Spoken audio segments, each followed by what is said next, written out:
Hi, welcome to my channel, Fun Speech Path. My name is Lena. I'm a pediatric speech language pathologist, and today I want to show you how to use a color board. I do want to mention that this board is available on my website. It's under freebies, and there's also a tutorial on how to create a board like this or just a communication board in general on the blog. And I believe I labeled it how to create a communication board. I think I kept it pretty simple. I'm pretty sure I did. Why make things more complicated, right? So this board, let's see. So before we start, I will suggest that you print out 2 pages. Laminate the first page. That's going to be your foundation board. Then the second page, cut out each of the symbols first and then laminate them. You will have to cut it out again at that point, but the reason why I do suggest doing that is because you'll see the edges here. They are more likely to start to split if you laminate and then cut. So because of that, I do think just that extra step is worth the effort. And also put the hook and loop or the rough Velcro side on the symbols and the soft side of the Velcro on the board itself. This is meant to mimic a felt board.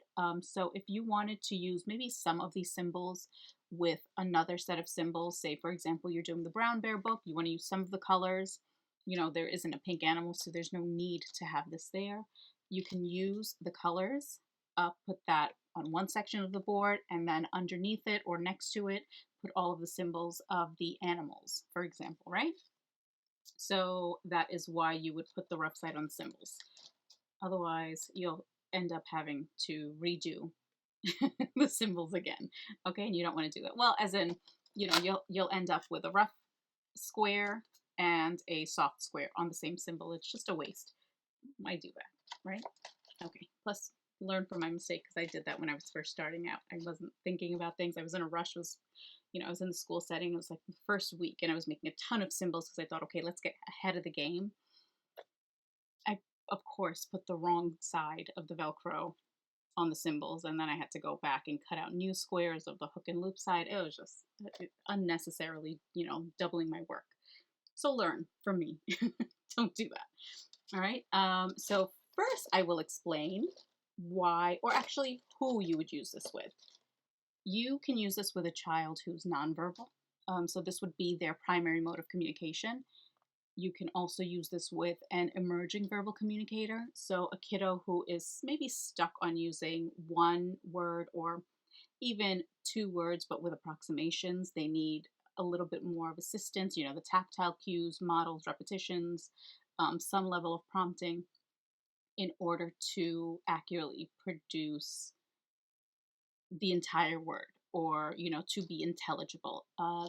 Let's say, for example, they have childhood apraxia of speech and they're really struggling with the motor movements. This would help decrease the frustration because they're at least able to make their requests, they're able to make their wants and needs known. And then you can go back in there, give them the tactile prompts that they want, just to show them that we're just practicing. I heard you, I recognize what you want, but I need you to do a little more just so I can teach you how to do this by yourself, right? So that would be for an emerging verbal communicator. It could also be someone who has phonological processes, let's say. So that means that there's a specific set of sounds, of patterns that are difficult for them. Because of that, their intelligibility may be really poor. So again, this would help them get their wants and needs known. This could also be beneficial in a bilingual household. Really, what I'm thinking of is if you have maybe grandparents who come and stay for 3 to 4 months and then they leave, and so they only speak one language, whereas in the house they're speaking English. They'll be able to communicate with them because whether or not they're able to use this word or the grandparents are able to read this word, they know the color, right? It doesn't matter what label is attached to it. They'll be able to understand what it is the child wants. Even if you're using this as a communication board for objects or for snacks, again, they will know the object symbol that you have there.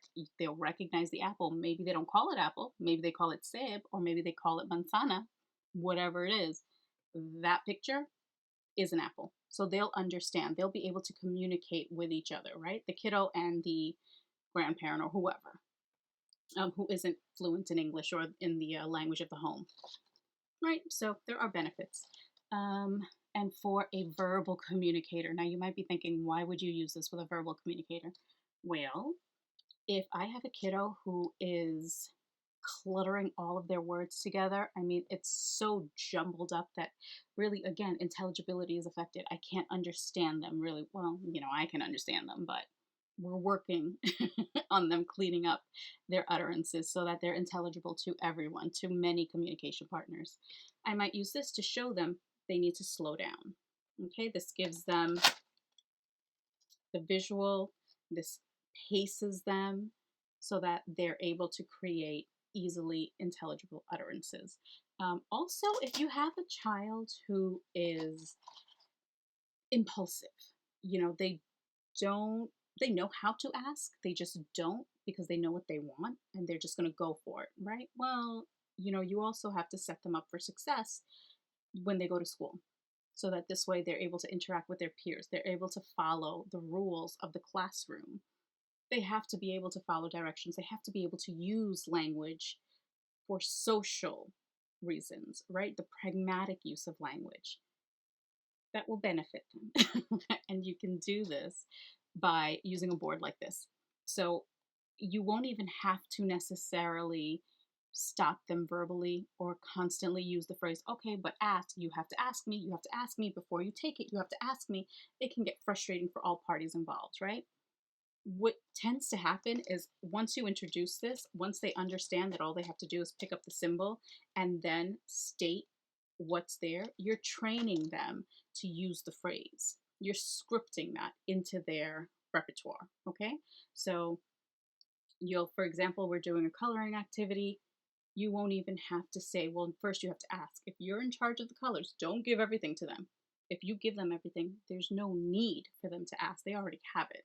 So you have to make sure you're in charge of the material. That goes up with setting up the environment. Maybe I'll make another video on that. I don't know. You let me know in the comments if you think you would benefit from something like that, okay? But so you make sure you're in charge of the material. They have to ask you. They already know. They can't snatch it from you because hopefully you've established that as a ground rule. I know that's something I do, okay, in sessions. So you can show them the board. The board is there on the table. Maybe you'll just have to give a little tap. You're removing your verbal model. You're removing your verbal cues. You're making it more independent. So what they're going to get used to is every time they want a new crayon, they know, all right, I got to pick this picture up, put it on the sentence strip, and then I have to say the whole phrase. Eventually, you'll be able to fade this out. You won't even need it. But sometimes I just keep it at the side just in case. Because sometimes, there is a little bit of back and forth. You might progress and then one day they're in a bad mood and you see that they need the visual supports again, and that's when you take this out. Okay, so that is for a kiddo that is verbal. Now, let's give you some examples with materials, okay? Here, I have, let's take out 2 colors. Oh, it's stuck. Okay, so I have 2 squigs here. And let's just say I have the symbol set up. What I would expect is I'm going to give you 2 choices. You tell me which one you want. Pick up the color. First, they have to match, so you know that they're receptively identifying the color. Let's say, for example, yellow. You want yellow. They're reaching for the yellow. Okay, then they have to find that yellow picture symbol, right? That's receptive. When they show you, they understand the color, they're matching. First, you're using their visual skills, their ability to identify by matching in order to pick up that picture symbol and then create their sentence. Ooh, I just lost the color. Hold on. Let's fix this. Okay. Yeah, so what was I saying now? I don't know. What were we talking about? Receptive? Okay, all right, so let's just go back to receptive identification. So let's say, for example, I show them this. Receptive ID task would be, show me what color this is. What is this? Can you find it? They point. Great. And then you can give them the verbal label. Receptive ID may also be, here, I have a green squig. Where's green? Do you see green? And they point to green. They pick it up. Do you want it? Okay. Then make your sentence. Tell me what you want. Then they pick up green, put it down here, or actually here for I want. And if it's a nonverbal child, that is their utterance. You will give them the model. You always try, expose them to language, expose them to new phrases. Your expectation is going to be that they make the sentence, but what you're providing them with is, constant verbal models. You never know what they're absorbing and what they will end up, or when they will end up using a verbalization, okay? So that's for nonverbal. For emerging verbal, they make the sentence. Let's actually do it. They want this squig. They made the sentence, I want green. Let's say you're working on lip rounding. So the wa, so you might give them the cue, I, ooh, go in there with the tactile cue if they need it for want. And then here, if you're working on the E sound, that's what I would really push for green, especially with the younger kiddos, just because the blends, the consonant blends like GR, BL is a consonant blend, ST is a consonant blend, STR is a consonant blend. Those come later. So, we keep developmental norms in mind, and also the sounds that the child already has in their repertoire. You want to keep that in mind as well. Okay, just to determine what it is that you're going to cue them with.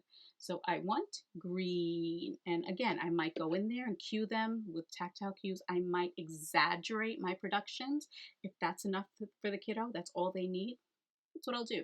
I might also keep a mirror next to me so that I can look in the mirror. They're sitting right next to me, and we both try to copy each other. Actually, I do the production, and then he or she copies me. I'm thinking of one kid in particular.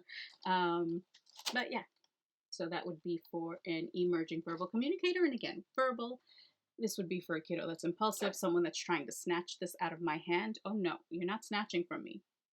If you want something, you have to ask. Your board is there. Well, then they have to pick up green, put that on I want, and then produce the utterance. Okay, so that is with something like a squig. You can use this with Play-Doh, of course. You can use it with any manipulatives that you might have. Blocks. You can also use this during a shared reading activity. So I gave you the example of Brown Bear a little earlier. So maybe let's do this. So here, first we'll talk about receptive. So how would I use this for a receptive task? We're reading Brown Bear. We're naming the animals, and then I get to the blue horse. And I know this kiddo's having trouble with blue identifying, right? So here, I have blue horse. Can you find blue on the board? Maybe I just take it off and I have 2 colors. That's it. I have them right here. Well, which one is blue? Where's blue? I have blue horse here. Let's match it. All right, and they pick up or they tap blue. They've receptively identified. Now, if I want to turn it into an expressive activity, let's say again, I have 2 symbols ready for them. They can't scan through all the choices. So I'm limiting the field so that it's not confusing. I'm setting them up for success. That's one of the most important things you want to do. You want to challenge them, but you don't want to make it ridiculously difficult for them, because then they just won't want to participate, right? So, okay, let's turn this into an expressive activity. I ask them, well, what do you see here? And that's when they pick up. I see, what color? Blue. Let's put that on the sentence strip. Try to do this with one hand. Okay, there we go. Put the yellow back. All right, so I have the sentence strip here. I see blue. What I want them to do is then name each symbol here. This is the visual support that they need in order to verbalize. So I'll point. I'm expecting them to say, I see. Point to blue. I'm expecting them to say blue. We have their verbal utterance, okay? That is for an emerging verbal communicator. Again, verbal communicator, create the utterance just to slow them down. Let's say they're cluttering all of their words together. You work on pacing with the visual symbols, okay? It helps you tap when I see blue. you can work on the appropriate pace so that they're intelligible. Yeah, so I think that is it. You can also work these boards into, or actually work on occupational therapy and PT goals. Work those into your speech activities, or really in any activity. Say, let's use the squigs again. I'm working on having them identify the colors. Great, I'm having them request. Okay.